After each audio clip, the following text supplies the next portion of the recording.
ಇಂದೇ ಡೌನ್ಲೋಡ್ ಮಾಡಿ ಮತ್ತು ನಿಮ್ಮ ನೆಚ್ಚಿನ ಶೋಗಳನ್ನ ಆನಂದಿಸಿ. ಒಂದೊಂದು ಪೀರಿಯಡಲ್ಲಿ ಒಂದೊಂಥರ ಕೆಲವು ದಿನ ಜಿಮ್ಗೆ ಹೋಗೋದು, ಕೆಲವು ದಿನ ಯೋಗ ಮಾಡೋದು ಬೋರ್ ಆದಾಗ, ಇನ್ನೇನೋ ಬೋರ್ ಆದಾಗ ವಾಕಿಂಗು, ಈ ತರ ಫಿಸಿಕಲ್ ಆಕ್ಟಿವಿಟಿ ಏನೋ ಒಂದು ಮಾಡ್ತಾ ಇರೋದು.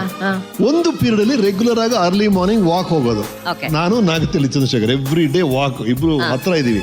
ಆಗ ಹೋಗ್ತಿದ್ದಾಗ ಬರೀ ಸಿನಿಮಾ ಮಾತು, ಕಥೆಗಳು, ಇದ್ರ ಬಗ್ಗೆನೇ ಮಾತಾಡ್ತಾ ಹೋಗ್ಬೇಕು. ನನಗೆ ಇದು ತುಂಬಾ ದಿನ ಇದನ್ನ ಮಾಡ್ಬೇಕು ಅಂತ ಆಸೆ ನನಗೆ. ನನ್ನ ತಲೆಯಲ್ಲಿ ಐಡಿಯಾ ಬಂದಿತ್ತು, ಅವ್ರ ಜೊತೆ ಹಂಚ್ಕೊಂಡೆ. ಸರ್ ಅವ್ರಿಗೆ ತುಂಬಾ ಇಷ್ಟ ಆಗೋಯ್ತು, ಇದನ್ನ ಮಾಡ್ಲೇಬೇಕು ರಮೇಶ್.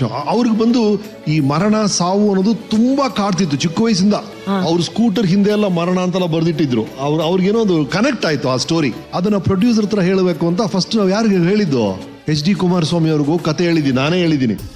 ನನ್ನ ಒರಿಜಿನಲ್ ಐಡಿಯಾ ಏನಿತ್ತು ಅಂದ್ರೆ 7 ವಂಡರ್ಸ್ ಆಫ್ ದಿ ವರ್ಲ್ಡ್ ಅಲ್ಲಿ ಆ ಫಿಲ್ಮ್ ನ ಮಾಡಬೇಕು ಅಂತ. I had imagined it very big. ಅಲ್ಲಿ ಗ್ರೇಟ್ ವಾಲ್ ಆಫ್ ಚೈನಾ ಎಲ್ಲ ಹೋಗ್ಬಿಟ್ಟು ಕೊನೆಗೆ ತಾಜ್ ಮಹಲ್ ಅಲ್ಲಿ ಬಂದು ಅಲ್ಲಿ ಅವಳು ತಿರೋಬೇಕು ಅನ್ನೋದು ನನ್ನ ಕಾನ್ಸೆಪ್ಟ್ ಇತ್ತು. ಬಟ್ ಮಾಡೋಣ ಮುಂದೆ ಅಂತ ಹೇಳಿದ್ರು, ಬಜೆಟ್ ತುಂಬಾ ದೊಡ್ಡದಾಗಿತ್ತು, ಅದಾಗಲ್ಲ ಅನ್ಕೊಂಡಿದ್ದೆ ನಾನು. ಆಮೇಲೆ ಮತ್ತೆ ನಾಗ್ತಿಲ್ಲ ಬಂದ್ರು, ಸರ್ ಇದನ್ನ ಇಂಡಿಯಾ ಒಳಗೆ ಮಾಡ್ಬಿಡ್ತೀನಿ, ಬಟ್ ಐ ಕ್ಲೀಪ್ ದ ಕ್ಲೈಮ್ಯಾಕ್ಸ್, ನೀವು ಅನ್ಕೊಂಡಂಗೆ ತಾಜ್ ಮಹಲ್ ಅಲ್ಲೇ ಮಾಡ್ತೀವಿ ಅಂತ. ಒಂದು ಭಾರತ ದರ್ಶನ ತರ ಮಾಡಿ ಅಮೃತಧಾರೆ ಫಿಲ್ಮ್ ಆಯ್ತು. ಅದನ್ನ ಮತ್ತೆ ಇವರಿಬ್ರು ಬಹಳ ನನಗೇನೋ ಎಲ್ಲ ಫ್ಲಾಶ್ ಬ್ಯಾಕ್ಸ್ ಜೊತೆ, you make such a lovely couple ಅಪ್ಪ ಇಬ್ರು. You looking so sharp man. ಗೌಡ್ರೆ ಬಹಳ ಶಾರ್ಪ್ ಆಗಿ ಕಾಣ್ತಾ ಇದ್ರಿ. ಅಂಡ್ ಮಾನ್ಯ ತುಂಬಾ ಚೆನ್ನಾಗಿದೆ ನಿಮ್ ಪರ್ಫಾರ್ಮೆನ್ಸ್. ಪಟೇಲಿ ಲಾಸ್ಟ್ ಪೋರ್ಷನ್ ಬೆಂಚ್ ಮೇಲೆ ಕೂತ್ ಮೇಲೆ ನೀವು ಹೇಳ್ದಂತ ಡಯಲಾಗ್ಸ್, ಕೊನೆ ಮೂಮೆಂಟ್ಸ್ ಬಹಳ ಬ್ಯೂಟಿಫುಲ್ ಆಯ್ತು Manya. Thank you sir. Thanks for the fond memory ರೀ. Thank you so much.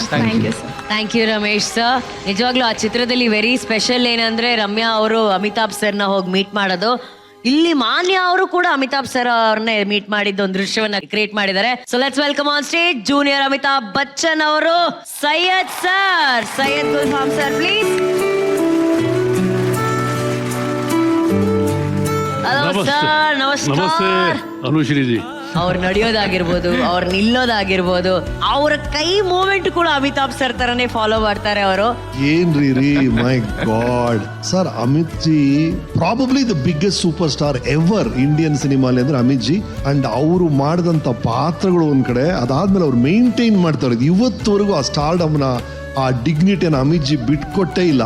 ಅವ್ರನ್ನ ನೆನ್ಸಿದ್ರಿ ಸರ್, ಅವರ ಗೆಸ್ಟರ್ಸ್, ಅವರ ವಾಕಿಂಗ್ ಸ್ಟೈಲ್, ಅವರ ಹೈಟ್ ಎಲ್ಲ ರೀತಿಯಲ್ಲೂ sir, my god you are so close to Amit ji sir. Thank you very much. ದೇವರು ಕೊಟ್ಟಿರೋ ಗಿಫ್ಟ್ ಇದು ನಮಗೆ. ಜಸ್ಟ್ ಇಷ್ಟೇ ಹೇಳ್ತಾ ಇದ್ದೀನಿ, ಜೈ ಕರ್ನಾಟಕ, ಜೈ ಹಿಂದ್. ಅರೆ ಜಡ್ಜಸ್ ವಿತ್ ಯುವರ್ ಪರ್ಮಿಷನ್, ನಾವು ಅಮಿತಾಬ್ ಬಚ್ಚನ್ ಫ್ಯಾನ್ಸು. ನಮ್ಗೆ ಅಮಿತಾಬ್ ಸರ್ ಎಲ್ಲಿ ಕರೆದ್ಬಿಟ್ಟು ನಮ್ಗೆ ಚಾನ್ಸ್ ಕೊಡ್ತಾರೆ ಸ್ಟೇಜ್ ಮೇಲೆ ನಿಲ್ಲಕ್ಕೆಲ್ಲ, ನಾವೆಲ್ಲ ಇದೀವಿ. ಅವ್ರ ಜೊತೆ ಯಾಕೆ ನಾವು ಒಂದು ಕಜರಾರೇನೋ ಅಥವಾ ಚುಮ್ಮಾ ಚುಮ್ಮಾ ದೇ ಸಾಂಗ್ 2 ಸ್ಟೆಪ್ ಹಾಕ್ಬಾರ್ದು. ರೆಡಿ ನಿಶ್ವಿಕಾ ಜಿ, आप आते हैं हमारे साथ सर. ये